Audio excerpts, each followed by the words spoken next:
Hi, Jakob Stief here, the long-haired freaky dude. Today I'm going to review Crito by Plato, translated into English by Benjamin Jowett. Socrates is about to be executed for molesting the minds of the youth and for doubting the gods. His friend Crito breaks into jail and offers Socrates with an opportunity to escape. But seeing Socrates' denial to propose freedom from execution in the Apology, which you can see a review for right here, it is no surprise that he refuses to escape freedom from execution right here. In the Apology, he briefly discusses his decision to accept his execution, but here he discusses the decision much more in depth. Never before have I heard a man so successfully and so justifiably reason his own execution. It's incredible how even when his life is put on the line, he still abides by his reason and his morals and what he thinks is right. That must have taken a lot of guts to choose reason over life. I can't help but wonder if he would have made the same decision, say, at 50 or 30 years of life, rather than 70. But after discussing his decision with a few acquaintances, I can't help but wonder if his decision was somewhat flawed. He claims that he went through with the execution because he wanted to live his life by his reason and by his morals. And that if he chose life, therefore dispelling some of his reason and some of his morals, therefore not living by his reason and morals. But by this, he seems to imply that reason is some sort of gigantic ball of symbiotic rules which all work together.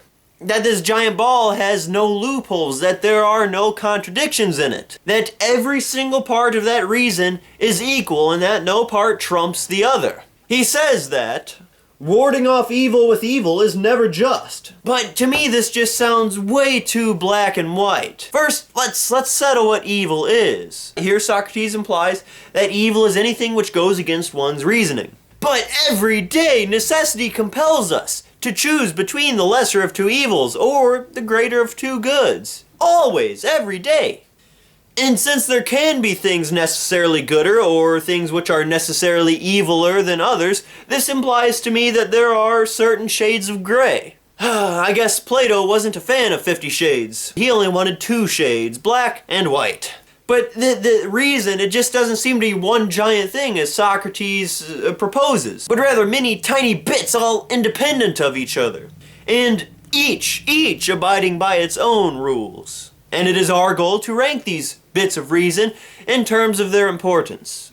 What do we think is more important than the other? A world where this always happens, it's incongruous to the uncontradictory person which Socrates wants us all to be.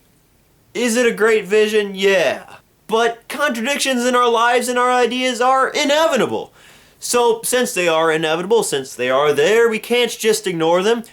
We have to rank them in order of importance. We have to rank our morals, our virtues, and our ideas. So what do we consider more important? For example, sustaining a child or dying for an idea, saving many lives, or telling the truth. Both are good, but which one is better? So because of this, I do not think that reasoning is a whole, much less a flawless whole. It seems impossible in the world we live in.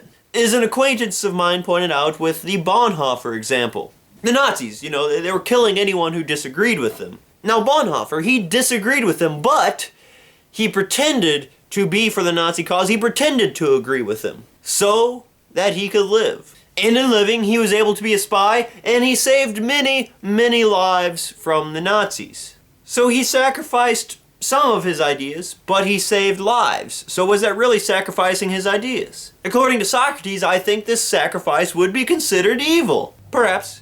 But let us consider if committing evil is necessarily unjust, as he claims. So let's assume that it is unjust. So if it is, then what would be the just decision? We think it is wrong to sacrifice ideas, but we also think it is right to save lives. But in this scenario, if we choose one, we throw away the other. We can't have both. So I say, therefore, that it is impossible to be entirely just. Therefore, we should not make our decision based on whether or not something is just, but whether or not something is more just. And more just implies that there are shades between the black and white. And sometimes, we must commit a little bit of evil in order to do a lot of good. It's unfortunate, but that's the way the world works. Sometimes you have to make a little lie, a little evil, in order to save a lot of lives, a lot of good. So while in some cases I think sacrifices for an idea is okay, but it's not always okay. Because sometimes there are things which are just much more important than sticking to one's reason or ideas. So what Socrates did, was it more just than the other decision? In this case, I think I would say yes. I'm not entirely sure. I think I'd say yes. I mean, he was 70 years old, which was pretty dang old for the time. Not in today's standards, 70's, you know, pretty young. But back then, he was a pretty ripe old grape. He didn't have too many years left as it was. Perhaps if he were younger, he could have done many, many more wonderful things had his life been spared. He could have gone to a city which agreed with his views, as Crito pointed out. If he was, say, 30 or 50, then he could have influenced many, many more people to follow his ideas and his beliefs and his teachings, and he could have come up with many more wonderful new ideas. But at 70, back in, 400, 500 BC, I'd say that his decision was just and noble. So really, I think that matters like these are not absolutes like Socrates proposes. So I mean, was his decision just? Yeah, but was his reasoning for being just?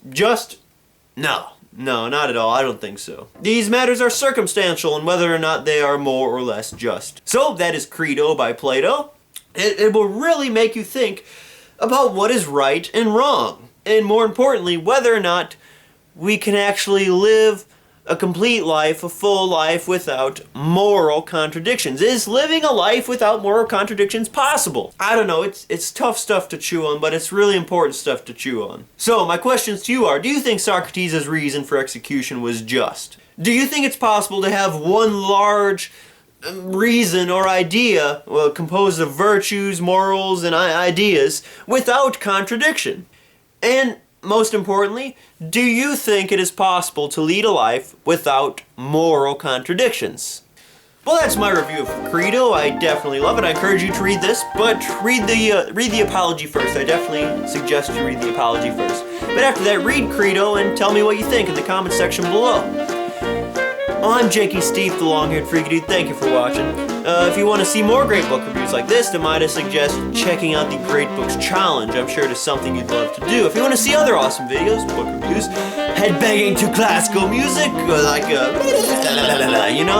then might I suggest checking out my channel and hitting the subscribe button. I'm Jakob Stief, long-haired freaky dude. Thank you for watching this video. Be sure to have a great day. See you later.